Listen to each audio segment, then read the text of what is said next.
Bem-vindos ao canal da Central da Stock. Aqui cobrimos o mercado acionário americano e o assunto de hoje é um que os brasileiros já estão bem familiarizados: aumento do teto da dívida pública. Sabe quando vamos comprar algo e já não tem mais dinheiro disponível na conta? De duas uma: ou deixa de comprar ou passa no crédito. Mas esse crédito ele precisa estar disponível. Então, se você ainda não tem ou precisa de um crédito maior para cobrir a despesa em questão, é necessário ligar e negociar o aumento do limite, correto? Pois é nessa ligação que o governo americano se encontra hoje. O governo ele precisa gastar, mas já estourou o limite de gasto. Então ele precisa aumentar esse limite. E o prazo final que ele tem é 1º de junho. Assim como as famílias, o governo para gastar precisa ter uma fonte de receita. Para isso, ele arrecada impostos e utiliza essas receitas fiscais para apoiar seus gastos. Mas e se as receitas não forem suficientes para esses gastos? Quando há o déficit fiscal, o governo precisa tomar dinheiro emprestado vendendo seus títulos. De acordo com o artigo 1, seção 8 da Constituição Americana, é o Congresso quem tem autoridade para definir e arrecadar impostos, bem como para pegar dinheiro emprestado a crédito. Portanto, o presidente dos Estados Unidos não pode impor impostos ou mesmo tomar empréstimos por conta própria. Isso dependerá do poder legislativo. Pois bem, até 1917, toda vez que o Tesouro precisava de dinheiro, o Congresso precisava aprovar. Com a Primeira Guerra Mundial, com o objetivo de facilitar os gastos e não necessitar de aprovação para cada nova dívida, o Congresso decidiu pré-aprovar um valor fixo da dívida para o Tesouro, conhecido como teto da dívida. Portanto, enquanto aquele limite não for atingido, o Tesouro pode emitir dívidas sem passar pelo Congresso. Mas uma vez que aquele limite foi atingido, o Congresso deve aprovar um novo montante fixo da dívida para que o governo americano possa tomar emprestado.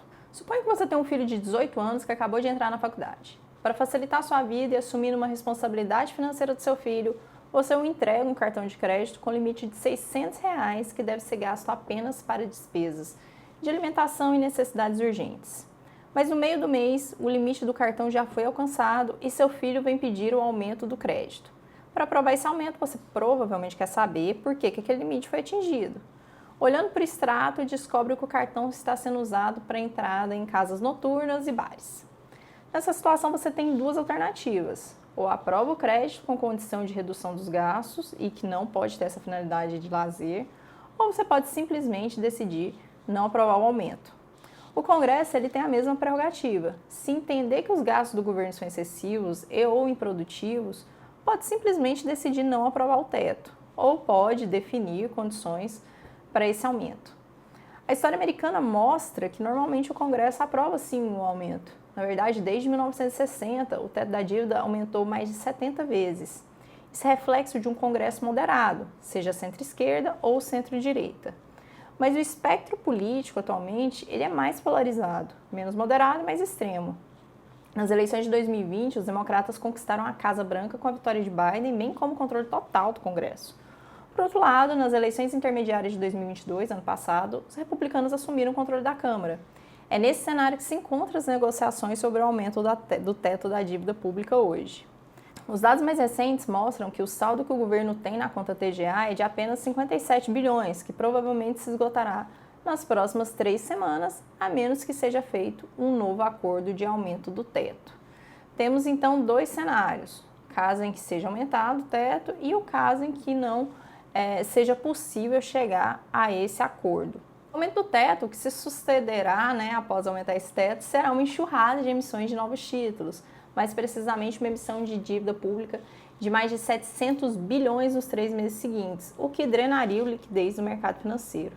Em uma nota separada, os analistas do Bank of America disseram recentemente que isso teria um impacto equivalente na economia a um aumento de 0,25% na taxa básica de juros, a taxa do Federal Reserve. O cenário de perda líquida da liquidez pode ser diferente caso parte da dívida emitida fosse comprada por fundos institucionais do mercado monetário, usando fundos atualmente detidos no programa Reverse Repo do Fed. Outra situação é que não se chega ao acordo. Esse default é muito improvável, mas caso acontecesse, quais seriam as implicações? Temos que lembrar que os detentores de títulos, eles confiam na classificação de crédito com base na capacidade de pagar os juros do prazo definido. As taxas nos Estados Unidos são baixas porque a confiança na capacidade de pagamento é alta, mas uma inadimplência afetaria a classificação de crédito e aumentaria os juros dos títulos subsequentes. E o que o mercado pensa a respeito de tudo isso? O mercado ele está otimista com a saída da crise do teto da dívida. McConnell, o líder da minoria no Senado, declarou recentemente que todo mundo precisa relaxar. Biden, presidente dos Estados Unidos, disse: default simplesmente não é uma opção. Ou seja, fato é que, pela lógica, nenhum lado ele é corajoso o suficiente para deixar o barco afundar e assumir a culpa por pagamentos que não poderão ser feitos, como cheques da Previdência Social, por exemplo. O mercado, sabendo disso, ele não está precificando esse default. Aguardemos, então, as cenas dos próximos capítulos.